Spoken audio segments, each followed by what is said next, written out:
What's up, everyone? Welcome to another episode of the Internet Capitalist Podcast with Luke Kish, where we talk about mindsets, experiences, and frameworks that will help you have fun, get rich, build cool shit, and positively impact the world.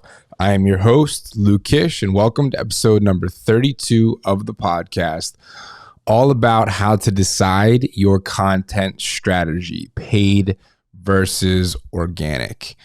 So this episode will be really helpful if you're confused on paid or organic to be your main focus, right? Like you don't know which one's better, which one you should spend your time on, which one is a better fit for you. By the end of this episode, you should have some clarity around that because the truth is they both work and it's much more nuanced than most people think. Both are valuable for different people at different times and for different reasons. So in this podcast, I'm going to kind of just talk through pros, cons, short-term, long-term, upside, downside around the topic of organic versus paid. And that should help you be able to kind of think for yourself and form your own opinion on what you believe is the better fit for you today, right now. Whether that's to scale to 10 million from one or to scale from 100,000 from zero. So let's get right into it. First, let's start with paid. Okay, so paid is really cool. And this was also like kind of it's my favorite, to be honest, just because it's super manufacturable. And it's my favorite to start with. One, I already understand how paid ads work. I understand how to make a funnel and copywriting and things like that. And what paid ads allows you to do is test out messages, test out kind of the market in a forcible way. Meaning like if you are posting organic content, you have to get picked up by the algorithm. There has to be some consistency. It could take some time. Whereas if you just craft a message and you know how to run ads, you can force a broadcast of the message and see what happens out in the real world pretty quickly. So what does this require though? Obviously it requires that you can run ads, right? So Facebook ads, TikTok ads, YouTube ads, Instagram ads, whatever ads you're trying to run, obviously you need to know how to run them. So that requires, understanding a platform, and then understands you requiring copywriting, building funnels, or at least somebody on your team to get going. There's more components to making ads work than just the ad itself, right? Obviously it has to, go through a process to get to the point of being meaningful in any way, shape, or form. But those are all what you would say maybe are cons if you don't know those things. But the pros are, once again, you can force a message out into the market and test it very quickly, right? So if you think, I think that, this offer or this free thing or whatever is going to get a lot of people's attention in this market. This messaging should really work. I'm going to build out a sales page, put together some ads, and then put that thing out there and let it breathe and see how people respond. It's a great place to do that, right? It's a great place to battle test ideas. And I think it's a great place to start, to be honest. If you have money and if you know how to run ads, okay? And then maybe that'll take a little bit of time, but the thing that people don't understand about ads is you don't need like massive amounts of money to start, and it's really not that technically complicated, right? Like if you just can sit your ass down for 20 hours or so in ad platforms, which you could do over the course of a few days, and figure out how to like click the buttons, watch some YouTube videos. It's technically not really that hard. And then you can spend very small amounts of money to begin. Like you can spend $5, $10, $20 a day, $25 a day, whatever it is to just put something out there, right? And then you can run different kinds of campaigns to test different like things and stuff like that. So you have to know those things, but really it's not that hard to know. And then it's a good thing. It's a good skill to have, to be honest, because once again, you can put messages out and test them, before you go and like do a bunch of shit and you're not even sure if people want it or like it. Or, you're thinking, oh, my content's just not hitting whatever, or like my positioning is, people don't like my stuff. Well, maybe you're just totally off on the message, and paid ads helps you figure that out. So that's the good thing about paid ads. And then they are manufacturable. So like if you have a sales team, it's really nice to be able to know what your cost per lead, application, booking, sales call, whatever it is, costs, and then understand, okay, we have 10 reps, or we have 2 reps, or we have 20 reps, and they're working this much time. We want to have this much bookings per day, so we need to spend this much money. That's a really lovely feeling, and it really turns your business, at least for me, into like a different feeling thing where you can put $1 in and get, more than $1 out.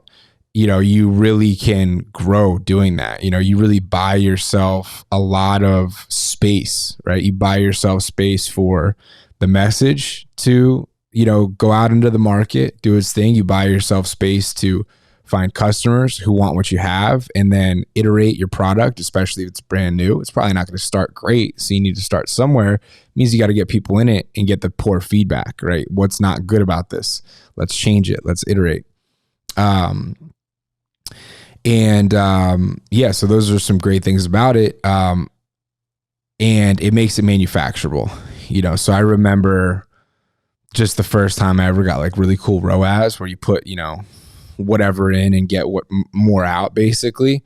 That's a wonderful feeling. It gives you a lot of confidence, and is really exciting. So that's upside. Now we've spent, I think we're approaching in Warrior Bait probably like 7.5, maybe even 8. I don't know, maybe close to 10, at least 7 million in advertising.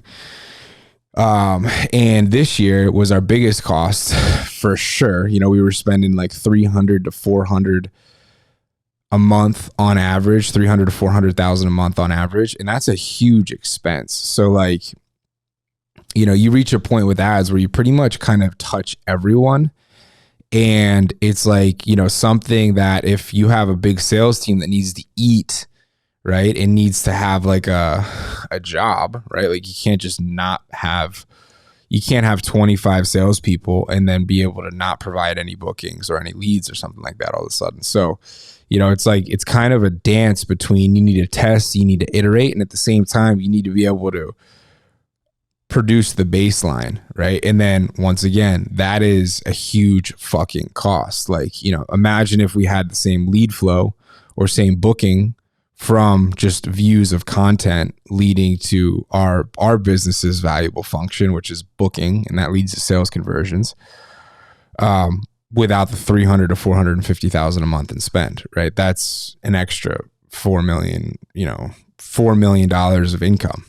That's just straight to the bottom line. So that's where paid's like kind of a pain in the ass, because without all the organic, the moment you stop that huge flow of paid traffic, which you never planned to do, but it's like kind of burdensome knowing that if it did, you just don't have your fucking company anymore, right? Like you don't have the ability to produce the leads. And then it's all about, okay, we have 1 million leads, 1 million plus leads now. We have, hundreds and hundreds of thousands of applications. We've had hundreds of thousands of people book calls with us. So we have a big thing that we could go kind of dig through and work on in any, knock on wood, in any period of having to figure that out. But that's a little glimpse of the cons of paid, which to me really don't kick in until you are scaling, right? Until you're scaling / scaled up, right? Like if you kind of are like not scaled, because the idea of scaled is ridiculous. Pretty much any business can continue to grow, but once everyone in your market's seeing your fucking ads, it's just a little bit different of a game. And then the last con that I'll say about paid is that if your shit sucks, paid just speeds up the time that you go out of business. So I think people can delude themselves with income, and just because they have income can assume it's like a validator of something being really good. That's not the case. You need to keep your nose on the pavement or your eyes on the product and on the delivery. Because if you add fuel to, if you add, we'll call paid ads like a bunch of weight and a bunch of expansion of an audience, and the audience is sitting inside a house. And if the house is on a weak foundation, if you shove a lot of people in there with paid on a weak foundation, the whole thing's going to blow up. So, do not do that. You need to make sure to continue to iterate and improve the product, and be wary of that. If you have something that sucks, putting paid into it, if you're giving people bad experiences, you're going to fuck yourself basically. And you just shouldn't do that anyway. You need to focus on creating value, because if you want to endure and last long term, you can't be fucking valuable without being fucking valuable. So it's like bite the bullet, figure out what you have to figure out to get fucking good. Okay, so that's paid. I think I covered the main things there. I'd say one last pro about paid is it puts your brain in a lot of really psychologically helpful frameworks to sell and market, right? Like, to understand paid well, you're thinking about marketing, you're thinking about copywriting, you're thinking about sales, persuasion, influence, psychological tendencies, cognitive biases. And I think overall that will help you 100%, and it'll help your organic content. So like, when you're putting money in, you feel a burn when it doesn't work. And that burn is helpful, right? Because that gives you like some survival instinct, right? Some like, God damn, like I feel this right now. How do we fix this? And that component of your human nature makes you see things in higher fidelity. Whereas, say you're making content that's organic, it's harder to conceptualize spending time compared to spending money. So spending money and thing not working drives, I think, lots of action, especially if you're just starting out, because your time is not like, in your mind, something that's, that your brain is perceiving as valuable for itself in the first person. But money, it's like, oh, fuck, I have 10 grand. I just spent 2 and this didn't go well. We need to figure this the fuck out. Where did this break down? And then you're like animal instinct, looking and digging and getting feedback on where the thing broke down. And then that's going to improve your ability to market, do copy, understand human psychology, and understanding those things is foundational for anything that you do in business. I think psychology is such a huge component. Understanding the human mind, how to move humans, is such a valuable skill set to have. So that's another pro of paid. And it also will end up helping you in organic. Now let's talk about organic. So organic is sick when it works because it's free.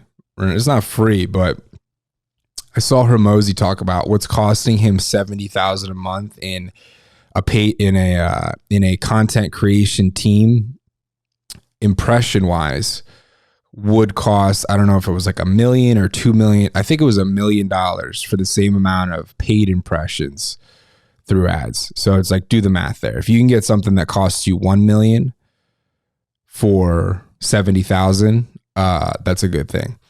So number one, getting it working, it can turn extremely profitable. So if you have great content, if you're good on camera or get good on camera, if you have an it factor, if your message is clear / you get it really clear and it really hits a nerve in the market, right? Like it really goes from kind of noise to signal for a group of people.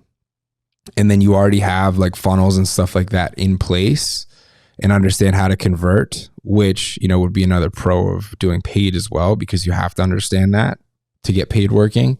If you understand that with paid and then you apply that to organic, that's really working. My God. I mean, take my business and then add another 300 to 450,000 per month in income. That'd be lovely, right? So that's why we're working on organic right now, personally. So when it works, it's amazing. If you have an it factor, if you're naturally good on camera, then that's a good place to go. And then with organic, some cons of organic are it can take a while to get good, right? Like if your message isn't really refined, you don't know who you are yet, where you sit, where you stand, you haven't done things that make you worth listening to, it's harder to get traction, right? It's like, why should I listen to this guy? It's like, when you're talking about like business advice, it's like Elon gives business advice, right? Like, Sam Altman from Y Combinator talks about business. So you have to be able to compete at some level. So whatever your topic is, whatever your skill is, you have to be worth listening to. One of the biggest fail-safe ways of doing organic that's worth listening to is fully being yourself and who you are. That is something that no one else can fully do as good as you. And the way the internet works is there's so many people, it's unfathomable that if you just be how you are and who you are, there will be a group of people that resonate with you and a tribe that resonates with you. So like, if you don't feel like you can show up as an authority in a space yet, I wouldn't try to until you feel some level of confidence, because if you try to show up as something you're not, people are going to see right through that. The best thing to do if you want to start making organic content and you don't feel like an authority yet is be totally vulnerable and transparent around it, because then, you buy yourself time to become an authority, number one. And then number two, the people that are listening to you are building real relationship with you. They're liking you because they like you, which is going to end up being impactful. So on top of that, it can be operationally complex. So if you're trying to like scale organic, you need to have teams of editors, publishers, people need to repurpose content. And it's more than just, like somebody who can just pop open a video and edit it, right? Good editors have contextual understanding of how the video is supposed to look and be on the internet for the format that it's in. So it's like a good editor can, take what you did and then correctly contextually understand the changes in the format to make it work for the platform that it's going on, right? Like Reels, for example. And I don't have this nailed yet, to be honest. So like, this is something that I'm currently working on. We have editors that can follow instructions on how to make things look, but like contextual understanding of the content is really what makes great editors, in addition to being able to edit very well. So it can be operationally complex. If you're a solopreneur though, or you have something small, you can learn how to edit videos. It's like I one time spent like 20 hours one week and I totally got myself to a point where I could fully edit a reel. Like I could do one per day in like an hour. Right. And I stopped doing it because I got an editor to do it and I have a lot of other responsibilities. But had I no other responsibilities, I know I could have got that time down to 20, 30 minutes and had no cost, and then complete control over the output, at least to start. So that's another, kind of, I guess you could say, con is it can get operationally complex. At the same time, if you just roll your fucking sleeves up and like you have more bandwidth, you can just begin alone, right? Like buy a course on how to edit fucking videos, type in how to do this on Final Cut Pro or Adobe or whatever it is, figure out how to add fucking captions, and you're going to be on your way. And then another thing about organic that you need to consider is that it's more than just one form of content. So it's like short form content's good for reach and it's good for creating new viewers and new audience, but it's not good for creating depth, right? And if you're thinking about some sort of conversion mechanism, there needs to be longer form or medium form, at least, content where somebody can more fully like indulge into your world and into your mind and see if they resonate with your thoughts and whatever it is you're talking about and doing at a deeper level. So we open them up with like Reels and TikToks and stuff like that and just get on the radar. But then there's got to be more for them to connect to build a deeper and realer and more valuable relationship with. Meaning, if you're going organic, it can't just be like all these trendy things with no substance, right? You have to have a platform filled with substance if the end result is some sort of conversion mechanism. Obviously, you can think about this on a long time horizon and keep an audience alive and growing with simple, engaging things until you have the medium and long form figured out. But that's where a lot of the heavy lifting ends up getting done. You can't really give someone too much value or, help someone understand too much of who you are in one quick video. If they watch 100 of your quick videos, yes, sure. It's harder to get someone to watch 100 of your quick videos though than one medium to long form video and really make an impact and make a move. So those were some kind of thoughts around paid versus organic. Hopefully that gave you a little bit of clarity on the different, kinds of content and, kind of how to choose the content, or the starting point for you. And, hope that helped. If it did, please subscribe, share this episode with a friend who's trying to make content, wants to understand the difference between organic and paid. I run no ads on this thing. So that's all I ask. Please just, subscribe and share this with a friend that you think it could be helpful for. I don't sell business opportunity courses. If you're new here, I didn't make my money selling how to make money at all. I don't sell any how to make money anything. I'm just doing this for my enjoyment, and it helps me, and I hope that it helps you. So if it does, subscribe, share with a friend. Thank you for being an internet capitalist, and I will see you tomorrow for the next episode. Thank you. Have a fantastic day. Bye.